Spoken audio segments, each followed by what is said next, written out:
धाकड़ खबर बेखौफजुमा बेबाक अंदाज।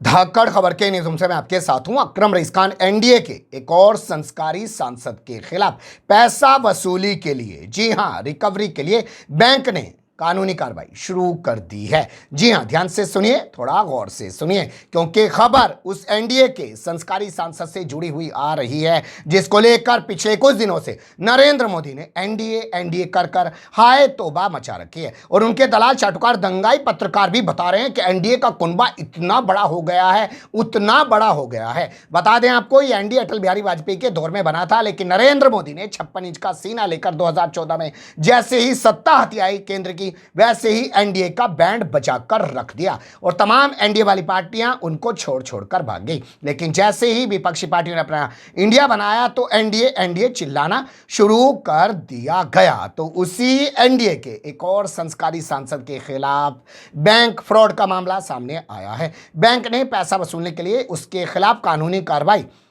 शुरू कर दी है, जिसके बाद कई तरीके के सवाल पैदा हो रहे हैं। पहला सवाल ये कि कौन है एनडीए का नया संस्कारी सांसद, और इससे पहले जो संस्कारी सांसद था जिसके खिलाफ बैंक ने कानूनी कार्रवाई रिकवरी की शुरू की और बाद में उस कानूनी कार्रवाई को वापस ले लिया, तो क्यों ले लिया? हर पहलू से आपको रूबरू कराने की कोशिश करेंगे। पहले इतिहास के पन्नों से ही आपको रूबरू करा देते हैं।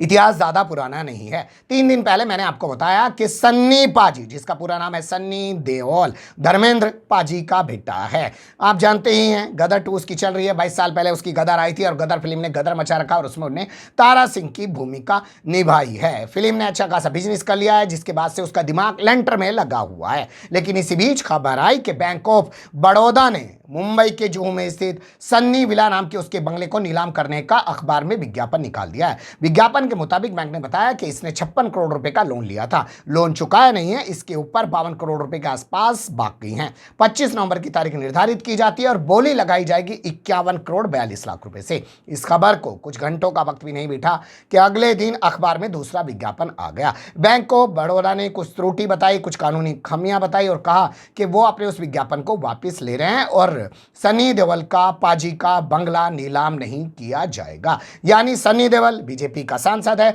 और बीजेपी का सांसद होने की वजह से आप उसको एनडीए का सांसद कह सकते हैं। चलिए, सरकार ने उसको तो ऐसे बचा लिया और बैंक ने उसको अपना कानूनी त्रुटि बता दी। हालांकि विपक्षी पार्टियों ने इस फैसले पर सवाल भी उठाए, लेकिन अब उत्तर प्रदेश में एनडीए का एक और संस्कारी सांसद बैंक का फ्रॉडी निकला है। देख लीजिए। पहले आपके सामने खबरें रख रहा हूं, फिर आपके सामने डिटेल बताऊंगा। ये खबरें हैं जो कुछ हमने निकाली है। हालांकि दलाल चाटुकार दंगाई पत्रकारों में इतना दम नहीं रहा है कि इतनी बड़ी खबर पर भी आपके सामने कोई न्यूज रख सके, क्योंकि तलवे छोड़कर अब कुछ और चाटने लगे हैं इस दल्ले मीडिया के पत्रकार। खबर आई है सोनभद्र के रॉबर्ट्सगंज लोकसभा क्षेत्र से जुड़ी हुई। यहां से एनडीए का सांसद है पकौड़ी लाल कौल और ये अनुप्रिया की जो अपना दल वाली पार्टी है उसका सांसद है, लेकिन रहने वाला है मिर्जापुर का।